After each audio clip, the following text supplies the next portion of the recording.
when you need to attach something to something else, the stab stitch is a really great stitch for that.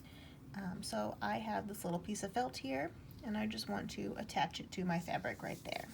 So I have my threaded needle, and I just come up from the back right next to that piece of felt, and then I do a short little stitch into that felt, stabbing it like so, and just gently tug.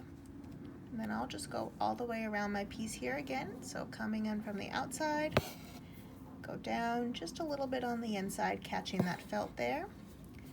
I'll rotate my piece to make it a little easier here. Come up on the outside, stab my needle down to the inside.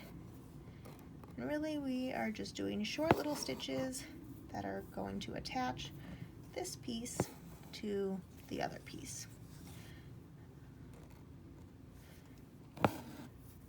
There isn't any kind of like rhyme or reason on how many you should use or how long you want them to be, but usually they're kind of short and just hold something in place here.